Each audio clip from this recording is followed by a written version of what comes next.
아침 7시 그가 2층 침실에서 내려왔다. 잘 다려진 셔츠와 칼 같은 바지 주름.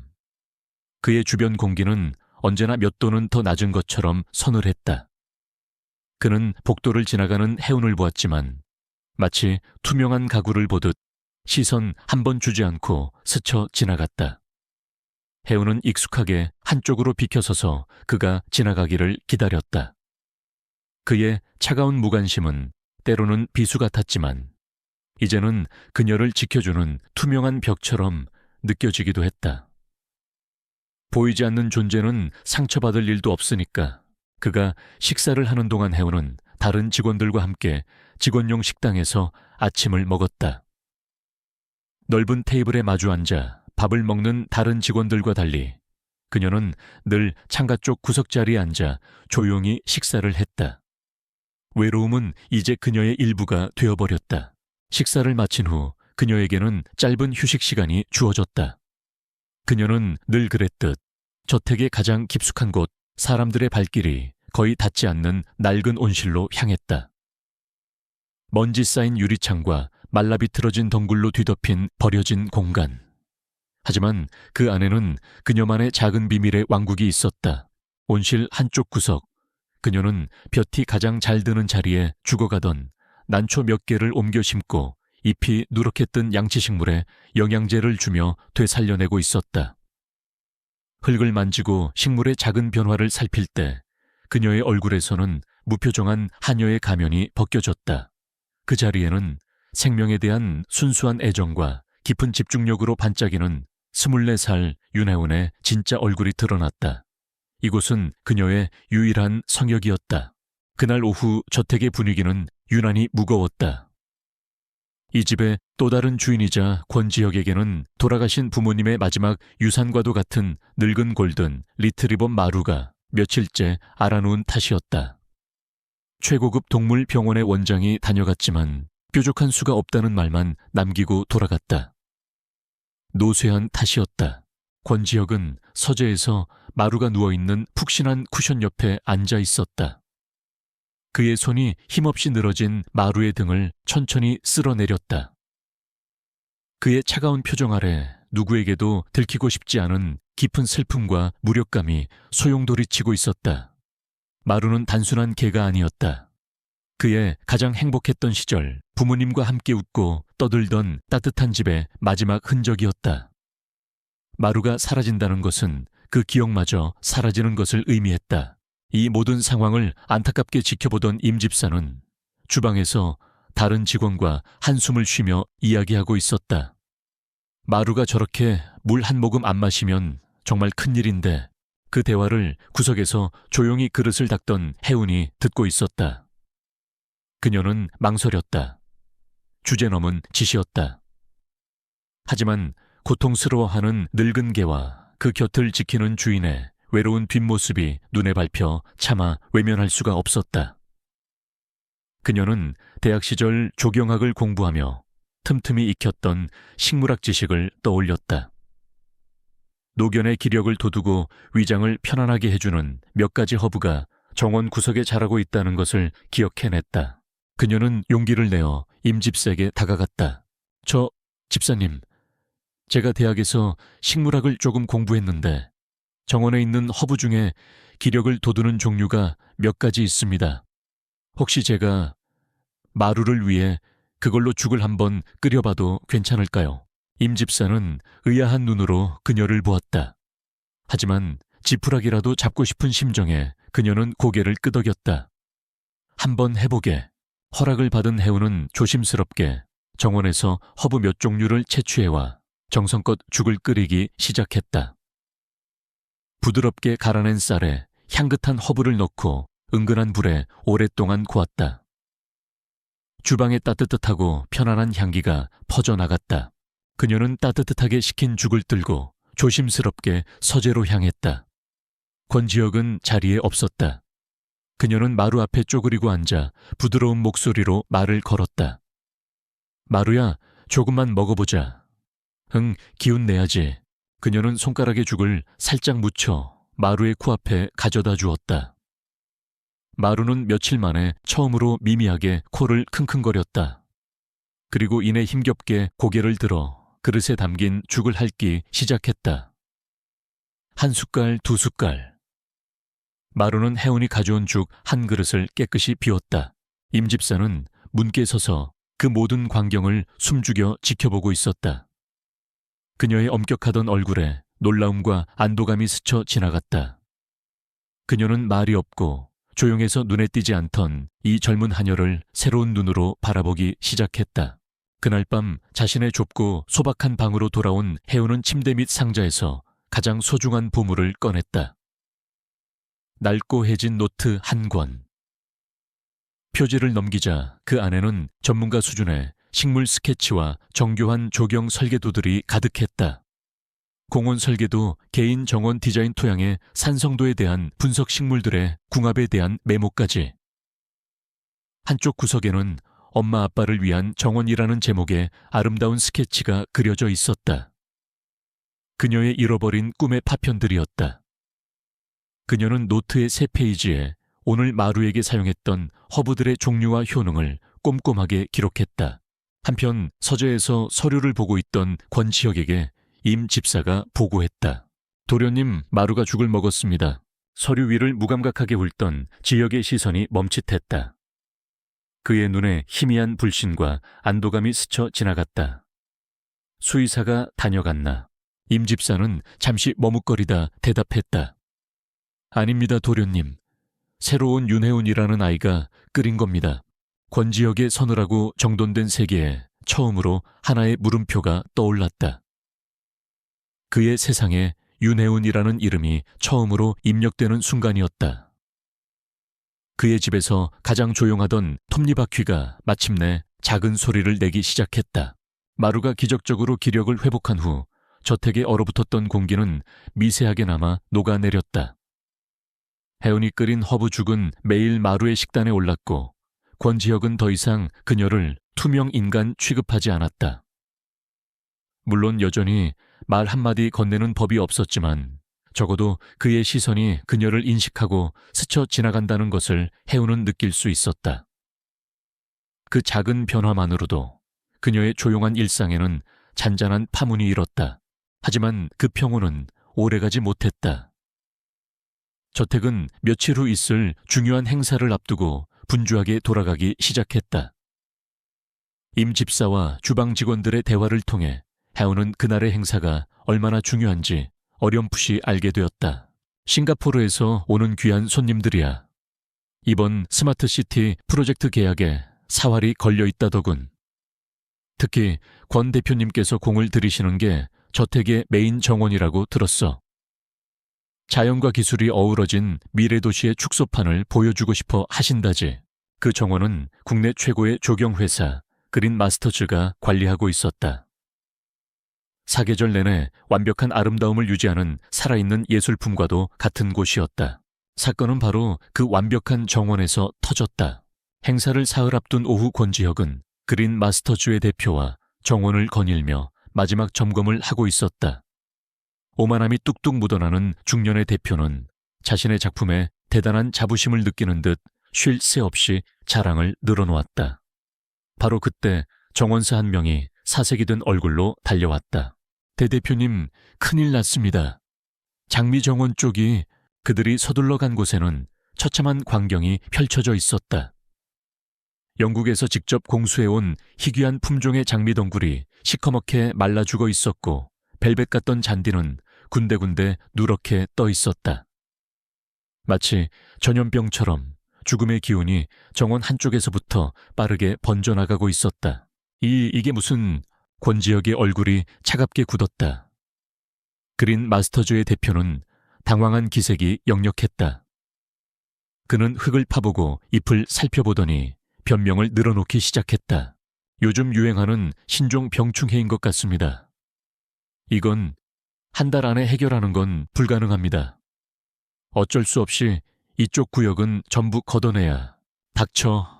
권지혁의 목소리는 얼음 조각 같았다. 수십억 달러가 걸린 계약. 그 계약의 성패를 좌우할 정원이 눈앞에서 죽어가고 있었다. 그의 분노는 조용했지만 주변의 공기를 얼려버릴 만큼 강력했다. 계약이 그의 야심이 통째로 무너져 내리고 있었다. 해우는 2층 테라스의 창문을 닫다가 이 모든 소동을 지켜보게 되었다. 그녀의 시선이 누렇게 죽어가는 잔디와 검은 반점이 퍼지는 장미 잎에 멎는 순간 그녀의 심장이 쿵 내려앉았다. 그녀는 한눈에 병의 정체를 알아보았다. 역병균 파이토프토라.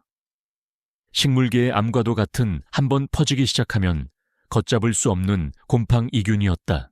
그녀는 그린 마스터즈 같은 상업적인 회사들이 이런 상황에서 어떤 조치를 취할지 정확히 알고 있었다. 그들은 토양에 유익한 미생물까지 모두 죽여버리는 강력한 화학약품을 쏟아부을 것이다.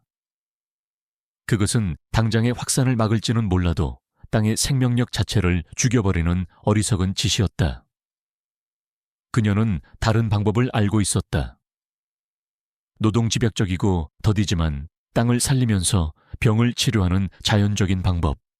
하지만 그 방법은 지금 당장 시작해야만 했다. 해운의 내면에서 격렬한 싸움이 벌어졌다. 나서는 순간 그녀는 주제넘은 하녀가 되어 비웃음과 함께 쫓겨날 것이다. 하지만 눈앞에서 아름다운 정원이 무지한 자의 손에 죽어가는 것을 지켜보는 것은 마치 자신의 꿈이 다시 한번 짓밟히는 것을 보는 것처럼 고통스러웠다. 두려움과 생명을 살리고 싶은 전문가로서의 본능이 그녀 안에서 충돌했다. 그때 절망적인 표정의 권지혁을 보던 임집사의 눈에 정원을 부서져라 쳐다보는 해운의 강렬한 눈빛이 들어왔다. 그녀는 마루를 살려냈던 이 젊은 하녀의 비범함을 떠올렸다. 임집사는 큰 결심을 하고 조심스럽게 권지혁에게 다가갔다. 도련님, 제가 주제넘은 말씀을 드리는 건지 모르겠습니다만 윤혜운이라는 아이, 그 아이가 식물에 관해서는 놀라운 재능이 있습니다.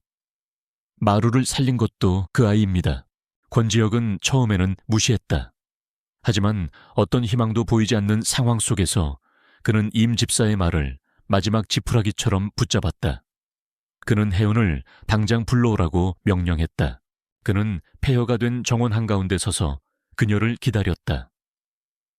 분노와 좌절감에 휩싸인 그의 모습은 마치 상처 입은 맹수 같았다.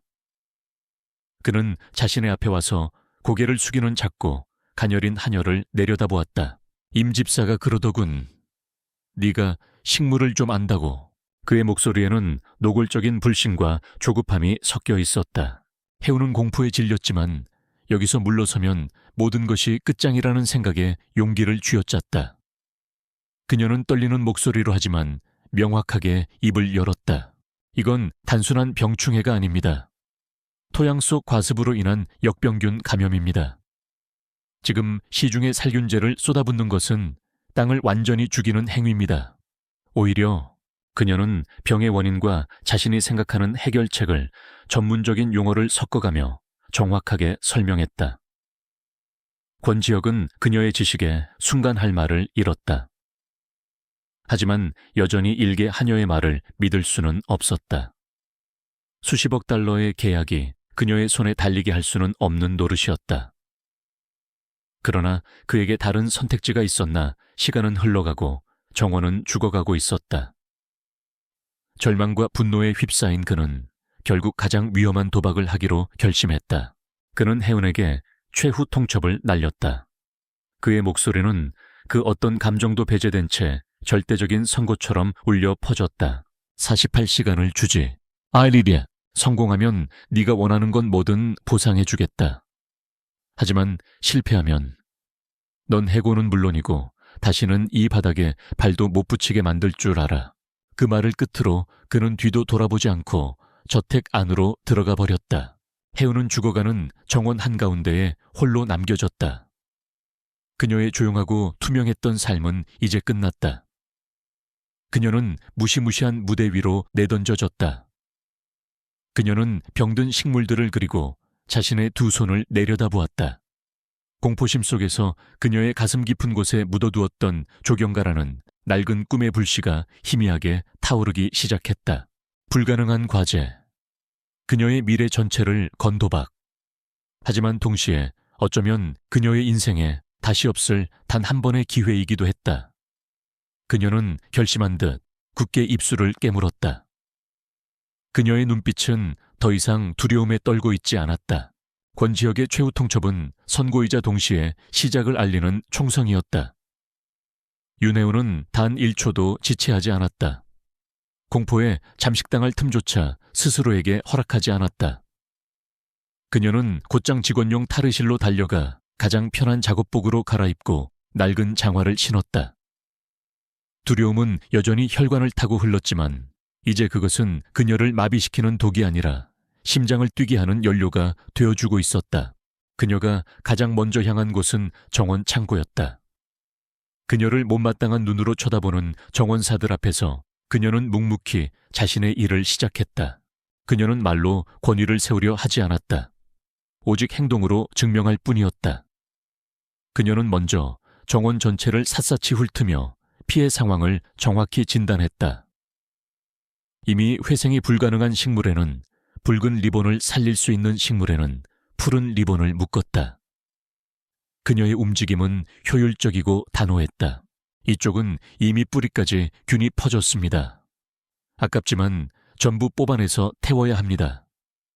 그러지 않으면 포자가 바람을 타고 다른 곳으로 번질 겁니다. 그녀의 차분하고 전문적인 설명에 그녀를 무시하던 정원사들도 조금씩 귀를 기울이기 시작했다. 다음으로 그녀는 온실과 허브 정원으로 향했다.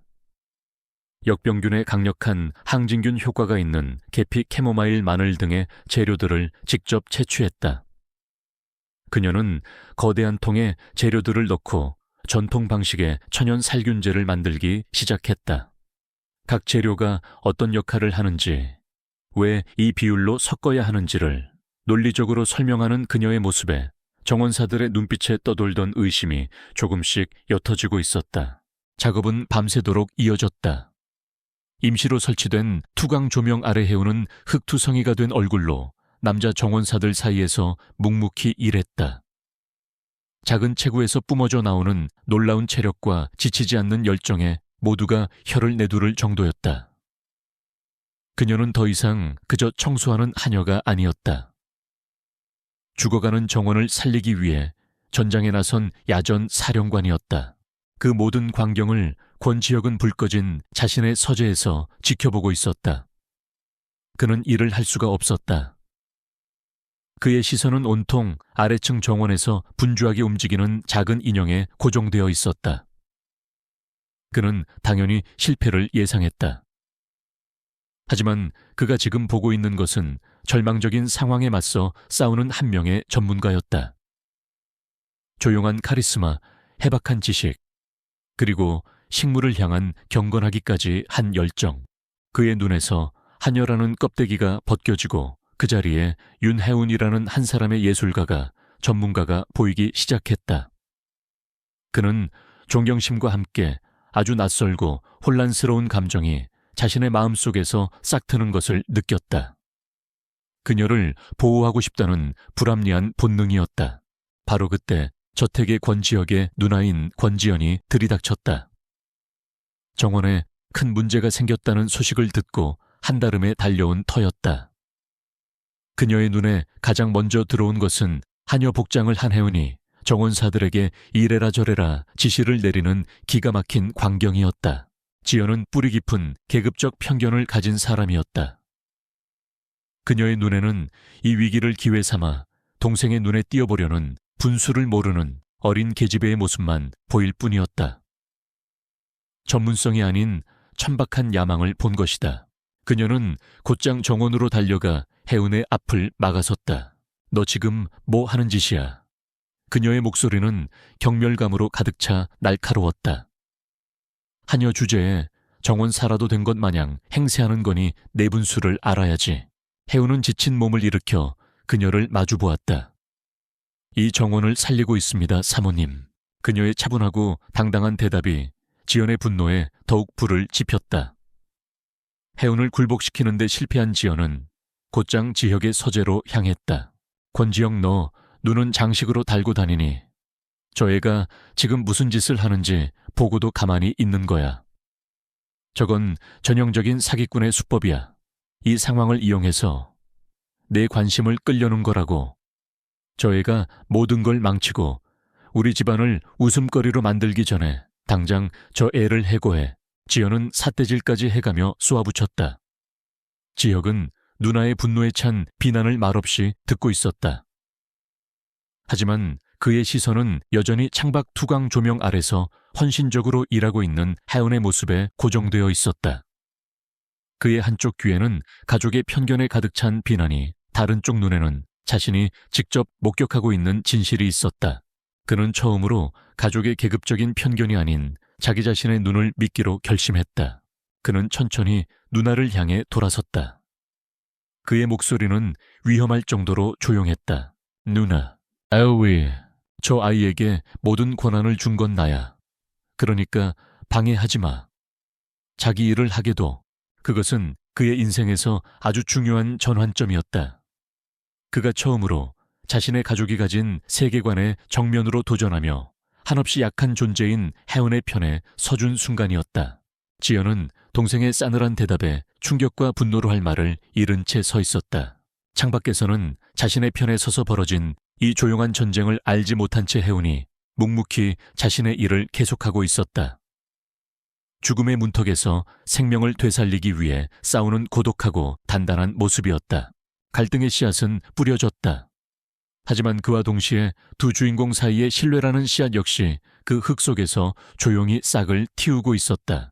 최후 통첩 후 이틀째 되는 날, 죽어가던 정원에는 기적 같은 변화가 일어나고 있었다. 혜은의 처방은 정확했다. 역병의 확산은 멈췄고 푸른 리본이 묶인 식물들은 조금씩 생기를 되찾기 시작했다. 정원사들은 이제 존경심이 담긴 눈으로 그녀의 지시를 따랐다. 정원 전체에는 패배주의 대신 살릴 수 있다는 뜨거운 희망과 목적의식이 감돌았다. 혜은은 온몸이 으스러질 듯 피곤했지만 마음속 깊은 곳에서는 말할 수 없는 희열을 느꼈다. 이것이 바로 그녀가 태어난 이유였다. 하지만 시련은 끝나지 않았다. 희망이 싹트기 시작한 바로 그날 오후 기상예보가 바뀌었다. 계절에 없던 돌발성 폭풍이 그날 밤 한반도를 강타할 것이라는 예보였다. 강한 비바람. 그것은 이제 막 뿌리를 내리기 시작한 어린 묘목들과 병마와 싸우느라 약해진 기존의 식물들에게는 사형 선고나 다름없었다. 투자자들의 방문은 바로 다음 날 저녁이었다. 48시간이라는 제한 시간의 모래시계는 폭풍의 속도와 함께 더욱 빠르게 흘러내리고 있었다. 폭풍은 예상보다 일찍 그리고 훨씬 더 거세게 저택을 덮쳤다. 정원사들은 근무 시간이 끝나자 궂은 날씨를 탓하며 서둘러 퇴근했다. 결국 쏟아지는 폭우와 맞서 싸워야 할 사람은 윤하은 그녀 하나뿐이었다. 세상을 집어삼킬 듯한 비바람이 몰아쳤다. 정원은 순식간에 진흙탕으로 변해갔다. 하지만 혜은은 포기하지 않았다. 그녀는 빗속을 뛰어다니며 지지대를 받고 밧줄을 묶고 방수포를 이용해 가장 약한 식물들을 위한 임시 보호막을 만들었다. 그것은 처절한 사투였다. 온몸은 비에 흠뻑 젖었고 손은 나뭇가지에 긁혀 피가 맺혔지만 그녀는 멈추지 않았다. 한순간 거센 돌풍이 방수포를 날려버리자 그녀는 망설임 없이 자신의 작은 몸으로 돌아가신 회장 사모님이 생전에 가장 아꼈다는 장미덩굴을 감싸 안았다. 그녀의 등 위로 차가운 빗줄기가 무자비하게 쏟아져 내렸다. 권지혁은 서재에서 창밖의 폭풍과 CCTV 모니터 속의 폭풍을 동시에 보고 있었다. 그는 내일 있을 최종 프레젠테이션 자료를 검토해야 했지만 단 한 글자도 눈에 들어오지 않았다. 그의 시선은 빗속에서 홀로 싸우고 있는 혜은의 모습에 고정되어 있었다. 진흙탕에 미끄러져 넘어졌다가도 비틀거리며 다시 일어나 싸우는 모습. 그리고 그의 어머니가 아끼던 장미 덩굴을 자신의 몸으로 보호하는 모습. 그 순간 그의 내면에 그가 수십 년간 쌓아 올렸던 무관심의 벽이 무너져 내리기 시작했다. 그의 안에서도 밖의 폭풍과 맞먹는 거대한 폭풍이 몰아치고 있었다. 그녀의 끈기에 대한 경외감, 그녀를 이 상황으로 내몬 것에 대한 죄책감, 그리고 당장이라도 뛰쳐나가 그녀를 돕고 싶다는 강력하고도 부인할 수 없는 충동. 그는 생전 처음 느껴보는 이 감정에 당황했고 혼란스러웠다. 더 이상 지켜보고만 있을 수 없었다. 그는 자리에서 벌떡 일어났다. 임집세에게 뜨거운 생강차를 준비하라고 지시한 뒤 자신의 옷장에서 가장 두껍고 따뜻한 코트를 꺼내 들었다. 그는 폭풍 속으로 걸어 들어갔다. 세찬 비바람이 그의 얼굴을 때렸다. 그는 비로소 그녀가 온몸으로 견뎌내고 있는 시련의 무게를 실감했다. 그는 장미 덩굴 위에 웅크리고 있는 그녀를 발견했다. 그녀는 멈추지 않는 오한의 온몸을 사시나무처럼 떨면서도 장미 덩굴을 놓지 않고 있었다. 그는 아무 말도 하지 않았다. 어떤 말도 이 상황에서는 무력하게 느껴졌다. 그는 그저 떨고 있는 그녀의 작은 어깨 위로 자신의 커다란 코트를 덮어주었다. 그리고 그녀의 차가운 손에 뜨거운 보온병을 말없이 쥐어주었다. 폭풍의 어둠 속에서 그들의 시선이 허공에서 마주쳤다. 그 순간 그들 사이에는 더 이상 고용주와 피고용인의 관계는 존재하지 않았다. 오직 폭풍 속에 두 사람만이 있을 뿐이었다. 그는 그녀의 눈에서 지독한 피로감과 결코 꺾이지 않는 의지를 보았다. 그녀는 그의 눈에서 한 번도 본 적 없는 가공되지 않은 날것의 걱정을 보았다. 차가운 빗줄기 속에서 피어난 아주 작은 온기의 불씨였다. 그는 그녀에게 안으로 들어오라고 명령하지 않았다. 그녀가 그러지 않을 것임을 알고 있었다. 대신 그는 말했다. 이거라도 마셔. 그는 그 말만 남기고 저택으로 돌아섰다. 하지만 서재로 가지 않았다. 거실의 유리문 바로 안쪽에 서서 폭풍이 잦아들 때까지 창밖에 그녀를 지켜보았다.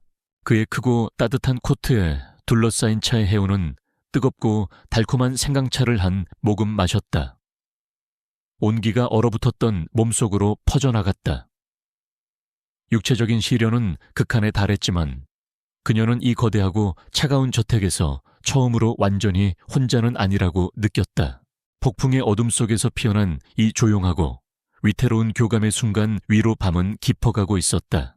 폭풍이 지나간 새벽 세상은 거짓말처럼 고요했다. 권지혁의 코트를 걸친 윤혜우는 밤새 뜬 눈으로 정원을 지켰다. 동이 트자 기적 같은 광경이 그녀의 눈앞에 펼쳐졌다. 정원은 파괴되지 않았다. 오히려 밤새 내린 비에 씻겨 더욱 청초하고 생기 넘치는 모습이었다. 그녀의 필사적인 사투가 죽어가던 정원을 살려낸 것이다. 지쳐 주저앉아 있던 그녀의 뒤로 권지혁이 다가왔다. 그는 아무 말 없이 그녀의 옆에 서서 경이로운 풍경을 함께 바라보았다. 그들의 사이에는 더 이상 어떤 말도 필요 없는 조용한 이해와 감사의 기운이 흐르고 있었다. 그날 저녁 저택에서는 예정대로 파티가 시작되었다. 아름답게 조명된 정원은 그 자체로 파티의 주인공이었다. 저택에 도착한 해외 투자자들은 입을 다물지 못했다. 그들의 시선이 정원에 완전히 사로잡혔을 때 임 집사가 마치 소믈리에가 와인을 소개하듯 조용히 정원의 이야기를 들려주었다. 이 정원은 불과 며칠 전 끔찍한 병으로 죽어가고 있었습니다. 하지만 저희 스태프 중 한 명인 젊고 재능 있는 식물학자가 기적을 만들어냈습니다. 단순한 완벽함보다 역경을 이겨낸 이야기는 투자자들의 마음을 훨씬 더 강하게 사로잡았다. 그들은 감탄했고 매료되었다. 모두가 정원이 내려다 보이는 테라스에 모여 샴페인을 들었다. 권지혁이 계약을 축하하는 마지막 건배사를 하려던 바로 그 순간이었다. 정말 감동적인 이야기네요. 하지만 우리 외국 손님들께서 이 이야기의 전말을 전부 알고 계실지 모르겠네요. 최수아의 날카로운 목소리가 공기를 갈랐다. 그녀는 악의적인 미소를 머금은 채 권지혁의 누나인 권지연과 함께 당당하게 걸어 들어왔다. 여러분이 말하는 그 재능 있는 식물학자는 사실 우리 집안의 빚 때문에 대학도 중퇴한 불쌍한 하녀일 뿐이에요. 그녀는 혜은의 신상 정보가 담긴 서류 몇 장을 테이블 위로 던졌다. 그리고는 가장 악랄한 비난을 쏟아냈다. 그런데 이상하지 않나요? 정원이 절묘한 타이밍에 병들고 우연히 그걸 고칠 줄 아는 하녀가 나타나다니.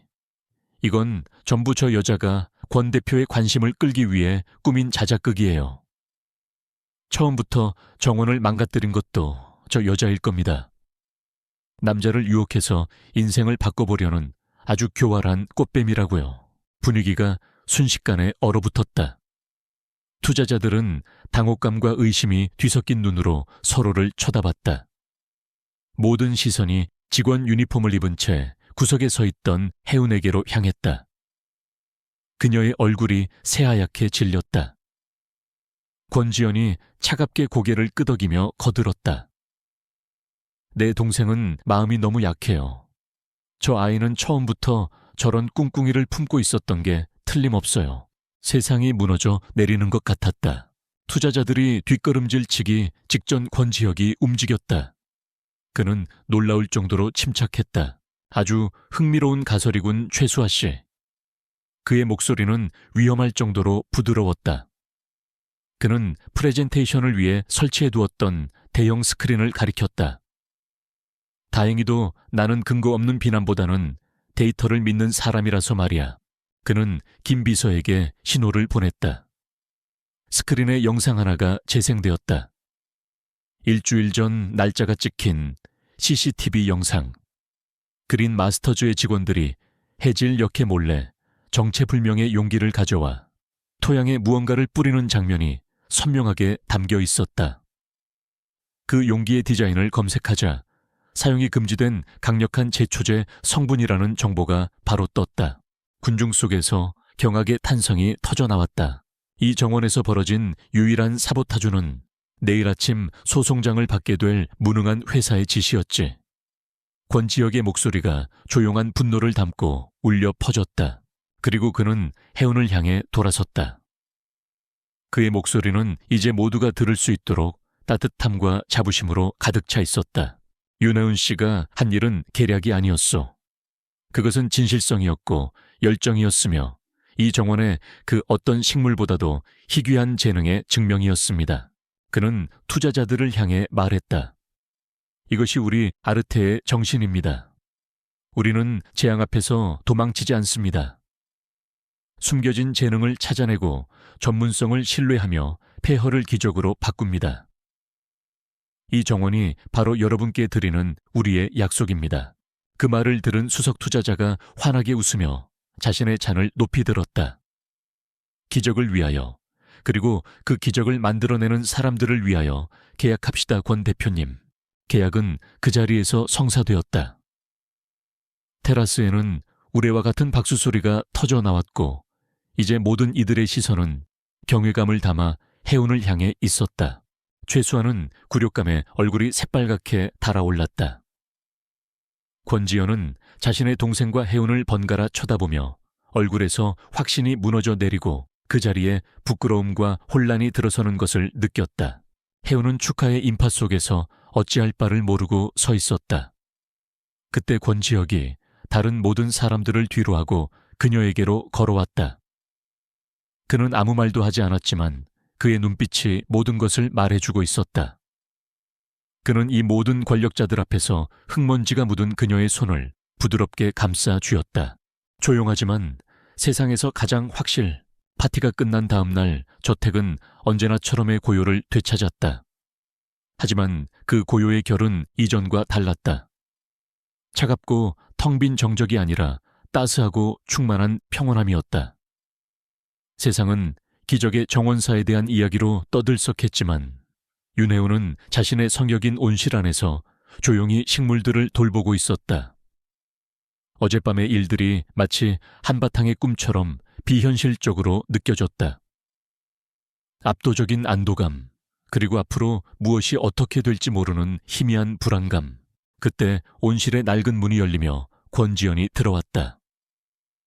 이전의 오만함은 온데간데 없이 그녀는 망설이는 얼굴로 해운의 앞에 섰다. 한참을 머뭇거리던 지연은 마침내 힘겹게 입을 열었다. 그녀의 목소리는 물기에 젖어 있었다. 내가 내가 정말 잘못 생각했어요. 나는 편견과 어쩌면 두려움에 눈이 멀었던 것 같아요. 변화가 두려웠나 봐요. 그녀의 눈에서 결국 눈물이 흘러내렸다. 최수와 같은 사람들보다 흙먼지 묻은 그대 손가락 하나에 더 고결함이 담겨 있다는 걸 이제야 알았어요. 정말 미안해요. 그것은 진심 어린 사과였다. 지연은 눈물을 닦고 간절한 눈빛으로 해운을 바라보았다. 저택 현관 옆에 있는 화단, 우리 엄마가 가장 좋아하시던 곳이에요. 부모님 돌아가신 후에 몇 년 동안이나 방치되어 있었죠. 나는 그걸 어떻게 되살려야 할지 모르겠어요. 혹시 나 좀 도와줄 수 있을까요? 어머니의 화단을 함께 가꾸자는 것. 그것은 해운을 가족의 아픈 역사와 추억 속으로 받아들이겠다는 그 어떤 말보다도 진실한 화해어의 손길이었다. 해운은 지연의 진심을 느낄 수 있었다. 그녀는 조용히 고개를 끄덕였다. 그날 오후 권지혁이 서재에서 해운을 찾았다. 이제 그들 사이의 공기는 더 이상 어색하지 않았다. 대신 말로 표현할 수 없는 어떤 감정으로 가득 차 있었다. 그의 책상 위에는 그녀에게 줄 보상금 봉투 대신 낡고 해진 그녀의 스케치북과 법률 서류 한 부가 놓여 있었다. 그는 먼저 스케치북을 그녀 앞으로 밀었다. 손님용 방으로 짐을 옮기다가 우연히 발견했소. 이게 진짜 당신의 모습이겠지. 하녀가 아니라. 그리고 그는 서류를 그녀에게 내밀었다. 그것은 저택 옆에 붙어있는 오랫동안 버려져 있던 광대한 부지의 소유권 등기 서류였다. 소유자란에는 윤해운이라는 이름이 적혀 있었다. 아버지가 돌아가신 후로 계속 비어있던 땅이요. 아무런 목적도 없는 땅이지. 하지만 당신에게는 목적이 있잖소. 여기에 당신의 꿈을 지으시오, 윤해운 씨. 이 스케치북에 그려온 그 정원들을 만드시오. 필요한 모든 자금은 내가 지원하겠소. 진정한 예술가에 대한 투자라고 생각하지. 동화는 비교할 수 없는 제안. 그녀의 꿈과 정체성 자체를 인정하고 날개를 달아주겠다는 약속이었다. 해운은 충격에 아무 말도 할 수 없었다. 그때 그가 고백을 시작했다. 그의 목소리는 그녀가 한 번도 들어본 적 없는 부드럽고 상처받기 쉬운 속살을 드러내고 있었다. 이해해 줘야 하오. 이 집도 내 인생도 아주 오랫동안 잿빛이었소. 그런데 당신이 색을 가져왔어. 생명을 되찾아 주었지. 단지 정원만이 아니라 나에게도 말이오. 나 당신을 사랑하고 있는 것 같소. 그의 고백의 해운은 지난밤 폭풍 속에서 그가 덮어주었던 코트보다도 더 큰 온기를 느꼈다. 모든 감정에 압도된 해운은 저녁 무렵 임 집사를 찾아갔다. 주방에 마주 앉아 따뜻한 차를 마시며 그녀는 믿을 수 없다는 듯한 자신의 마음을 털어놓았다. 왜 저에게까지? 임 집사는 주름진 눈가에 따뜻한 미소를 지으며 그녀를 바라보았다. 아가씨는 모를 겁니다. 저 메인 정원 말이에요. 도련님은 지난 10년간 부모님께서 사고로 돌아가신 이후로 단 한 번도 즐기기 위해 저곳에 발을 들인 적이 없으세요. 저 정원은 도련님께 아픈 기억의 장소였을 뿐입니다. 그저 관리해야 할 자산 중 하나였지요. 임 집사는 해운의 손을 따뜻하게 잡아주었다. 아가씨는 단순히 식물 몇 개를 살린 게 아니에요. 깊은 상처를 치유해 준 겁니다. 이 집의 심장을, 그리고 이 집 주인의 심장을 다시 뛰게 만든 거예요. 처음부터 이건 정원에 대한 이야기가 아니었던 게지요. 그날 밤 해운은 자신의 방 창가에 서서 이제 자신의 것이 된 드넓은 땅을 바라보았다. 아무것도 그려지지 않은 새하얀 캔버스. 그녀는 몇 년 만에 처음으로 작고 비밀스러운 꿈이 아닌 광활하고 생생한 꿈을 꾸기 시작했다.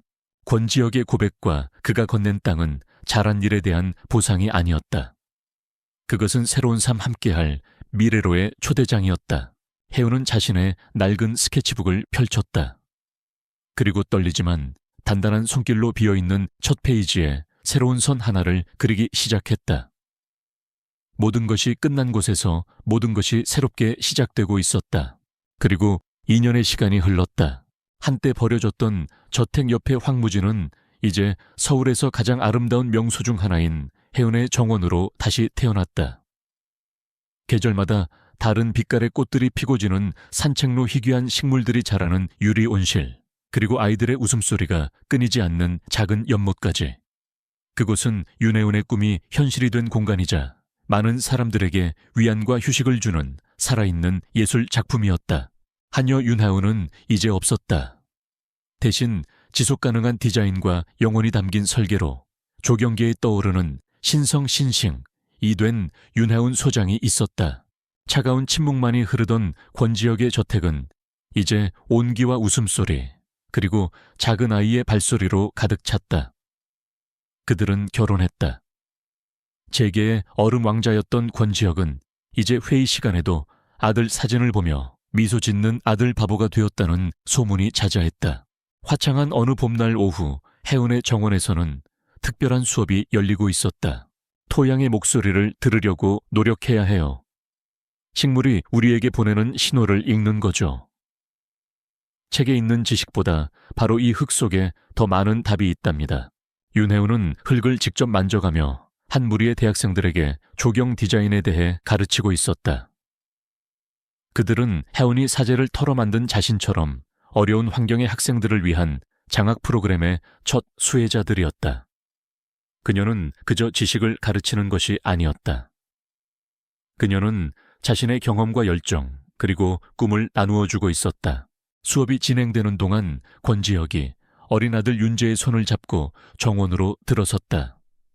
그는 수업을 방해하지 않고 멀리서 나무 그늘에 서서 아내의 모습을 자랑스럽고 사랑스러운 눈빛으로 바라보았다. 그는 더 이상 단순한 투자자가 아니었다. 그는 그녀의 꿈을 가장 가까이에서 응원하는 든든한 동반자였다. 수업이 끝나고 유난히 재능이 있지만 수줍음이 많던 학생 한 명이 혜운에게 다가왔다. 소장님, 저처럼 아무런 배경도 없는 사람이 이 치열한 세상에서 성공할 수 있을까요? 혜운은 그 학생의 모습에서 2년 전 자신의 모습을 보았다. 그녀는 따뜻한 미소와 함께 학생의 어깨를 토닥여 주었다.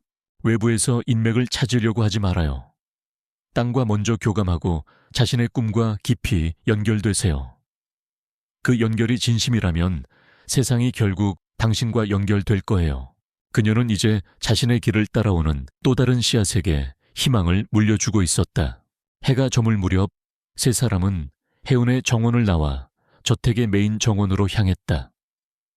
2년 전 그녀가 처음으로 생명을 불어넣었던 바로 그 장미 덩굴 아래 그들은 소박한 돗자리를 펴고 앉았다. 윤재야, 이리 와봐. 한때 웃는 법조차 잊었던 남자 권지혁이 잔디밭 위를 구르며 아들과 장난을 치고 있었다. 그의 웃음소리가 봄 저녁의 공기 속으로 싱그럽게 퍼져나갔다. 혜운은 그 모습을 바라보았다. 아들의 웃음소리, 남편의 다정한 눈빛, 그리고 그녀가 되살려낸 생명들로 가득한 정원. 절망의 한가운데서 피워낸 단 하나의 용감한 씨앗이 이렇게나 찬란한 풍경을 만들어냈다. 잔디 위를 구르던 지혁이 그녀를 발견하고는 환하게 웃었다. 그들의 시선이 허공에서 마주쳤다. 그 눈빛 속에는 사랑과 감사, 그리고 함께 이겨낸 시간에 대한 깊은 유대감이 담겨 있었다. 혜운은 웃고 있는 남편과 아들에게서 저택으로 시선을 돌렸다. 창문마다 따뜻한 불빛이 새어나오고 있었다. 그곳은 더 이상 그녀가 하녀로 일하던 차가운 저택이 아니었다. 그녀의 가족이 있는 그녀의 집이었다. 정원은 다시 살아났고 그의 마음도 다시 살아났으며 그녀의 꿈은 현실이 되었다. 모든 것이 완벽하게 치유되고 제자리를 찾았다. 상처 입은 과거로부터 피어난 눈부시게 아름다운 두 번째 봄이었다. 이야기꾼의 마지막 인사. 이야기는 즐거우셨나요? 여러분의 마음에 작은 온기가 되었기를 바랍니다. 저의 이야기가 마음에 드셨다면 구독과 좋아요를 눌러주세요. 여러분의 응원은 저에게 큰 힘이 됩니다. 새로운 이야기로 다시 찾아뵐 때까지 모두 행복하세요. 감사합니다. 새벽 5시. 권지혁의 저택은 거대한 유령처럼 서울의 부촌 한가운데에 잠들어 있었다. 모든 것이 완벽하게 정돈된 살아있는 사람의 온기보다는 잘 관리된 박물관에 가까운 공간. 그 거대한 고요를 깨우는 것은 오직 한 사람 윤하운의 움직임뿐이었다. 그녀는 마치 집의 일부인 것처럼 조용히 그리고 정해진 순서대로 움직였다.